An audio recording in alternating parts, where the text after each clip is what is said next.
Hey guys, we are in the basement, and today guys, on this episode of John and Michelle, well guys, we're gonna be doing a quick little kind of hands-on video, an impression video of Samsung's Galaxy Note 8. That's right, Samsung's brand new flagship phone. Actually, I got the phone last night and I used it all throughout the day, throughout my normal life, and I had some impressions, some thoughts. We're gonna kind of go over those really quickly in this video. Now, I should preface all this by saying I am a Note user, okay? My last three phones have been the Note 2, the Note 4, and now the Note 8. Now, the first thing I noticed right away with the Note 8 is that it's not very wide, okay? Now, the pixels, though, are the same as the Note 4. It's 1440 wide, so is this. This one is 2960 vertically, whereas this one's 2560. So we're actually adding 400 more pixels vertically, and you can see how much taller it is, okay? But we have considerably less bezel on the phone, and actually the screen width is the same as the Note 4 in this, but because this has kind of that curved screen on the edge, we have virtually no bezel on the left and the right, and on the top and the bottom we have a very thin, like quarter-inch that is not the screen, top and bottom. Now, the one thing that kind of threw me right away was there is no physical home button on this, okay? It is a virtual home button, and that I've been struggling with all day because I am just so conditioned to pushing this physical button, and on here, you basically have to tap this virtual button, you get the unlock screen, and then you kind of go in, okay? Also, the first thing I did was I logged in with my Google account because I had everything backed up on Google with this phone, okay? All I had to do was log in with my Google account. It basically set up the entire phone exactly as this phone was. It was very painless. So I definitely recommend not using the Samsung cloud backup stuff. Just do the Google one on your old phone, and then when you go to the new phone, it's like instantly the same phone. Like everything literally is the same, like where the icons were, my wallpaper came over, all of that stuff, and I was pleasantly surprised. Now, however, by default, Samsung does use Touchwiz as their launcher or their interface. So I installed, and by the way, I highly recommend this as the first thing that you do.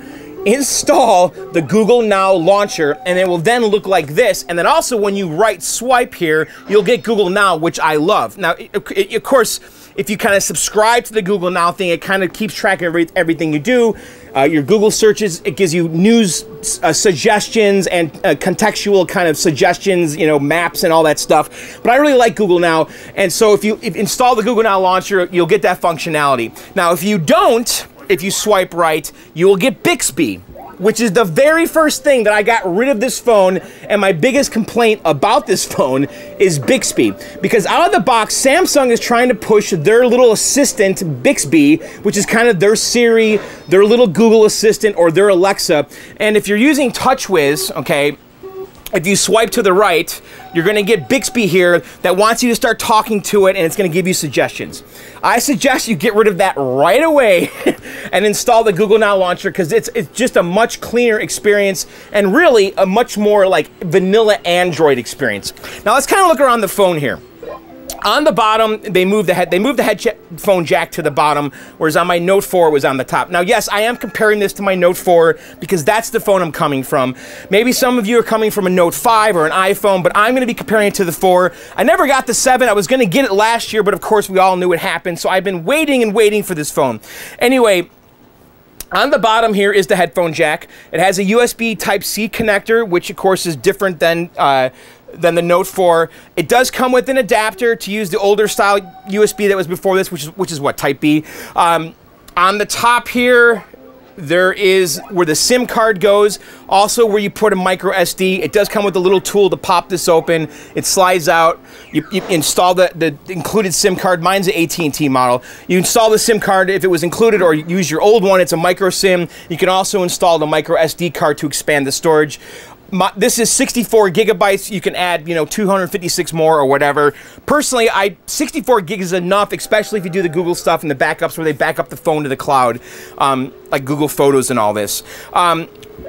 This phone is very susceptible to fingerprints. This phone is really, it's all glass, whereas my previous phone was all kind of plasticky, you know. This phone is not. This phone is glass all around, and it really shows every single little fingerprint and smudge. It's not horrible, but just know that this is not a plastic phone. And I mean, it looks nice, it feels like something that is kind of quality, but it really shows every little fingerprint. Now the camera, I haven't used it too much. The few photos I took were kind of fun and looked very good, a lot better than the Note 4. It's a huge upgrade. It does have a dual camera here. And actually, why don't we do a quick video right now, okay? I'm gonna actually take a video down here and I'll show it, and then you guys can kind of see the video quality in low light taken with this phone. So here we go. Okay, so right now I'm doing a video. It's pretty much the default settings of the camera, and it's definitely low light down here. So this is 1920 by 1080, 60 frames per second, okay? Now, the phone does do 4K video, which I'm not doing because this video is not 4K. But what do you guys think here? I'm using default settings. I didn't change any of the image stabilization. So I can't really tell, but we'll look at it in post and see. You guys tell me what you think in the comments below. Does the camera, the video camera, look good? So what do you guys think of the video footage? Leave a comment below. It also does this kind of live focus feature where it kind of softens the background, kind of like a shallow depth of field effect that you get with a DSLR camera. I'll show a demo photo of that down here. And this, again, this is with no flash, taken in low light in the basement here. What do you think of this?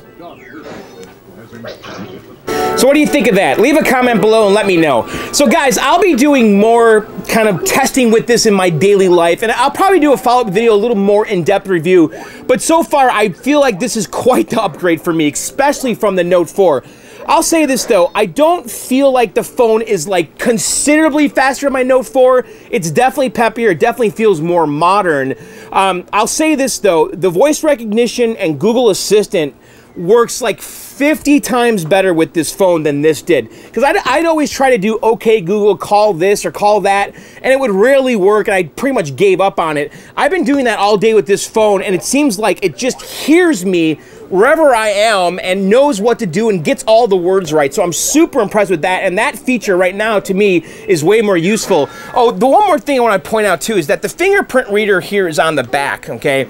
And a lot of people complain it's a little bit awkward. I'll tell you this, I'm not using it. You can use a passcode, you can use an iris reader, you can use face recognition. They give you multiple ways to unlock the phone. For now, I'm not using that fingerprint reader. I might turn it on, but I'm using just a key, a passcode to unlock my phone. And also, I will say this though, the battery life, not too great. When I left work today around 5 o'clock, I think I was at like 20% battery life. Now, mind you, this is the first day I had the phone. I've been playing with it a lot. I've been updating stuff. I've been setting up all my accounts. So I used the phone an awful lot today, but I don't get the sense that battery life is very good. It's probably on par with the Note 4, which is a shame. Now, this doesn't have a removable battery or anything where the Note 4 did, which I loved, by the way. You know, you can just swap out batteries. So you're kind of losing all of that. It is sealed, but they do allow you to put an SD card in there, which is really nice. So anyway, those are my impressions. Oh, you know what? One more thing. It did come with these headphones, which I thought was a nice little bonus. It comes with AKG earbuds that have a little microphone out of here. And I use these today at the gym. These are actually great headphones, and they were free. I wasn't expecting that. And also, it does come with a bunch of little extras. And by the way, this packaging is total Apple, isn't it? So in here, there's a bunch of like adapters where you can use your old charger that adapts them to USB-C. I actually used that in my car today. It does come with a fast charger. On the fast charger, it charges the battery in about an hour, somewhere around there. And also, if you do get this phone now, like at Best Buy or Samsung, you get to choose a free gift. Either the new Gear 360 VR camera or an SD card with the wireless charger. This thing does support wireless charging if you have the base. I chose the 360 VR camera. We'll be doing a review of that on the channel and a 360 video down here, so be sure to subscribe. So anyway, guys, that's my quick little overview. I definitely don't regret this phone so far, and I will say this though, I highly recommend just getting rid of all the Samsung junk. Oh, you know, okay, one more thing. They did add a Bixby button right here, okay? So this button right here is dedicated to launching Bixby. Again, their stupid assistant.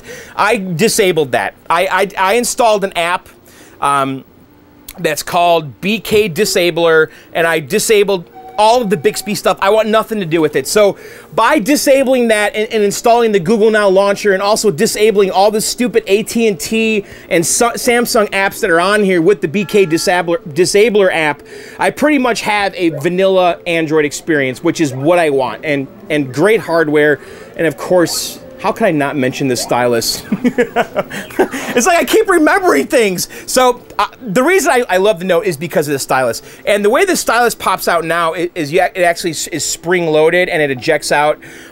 They do have a live note feature here that I'll kind of demonstrate, and you can kind of text your friends these live notes, and they're kind of cute. They actually call them live messages.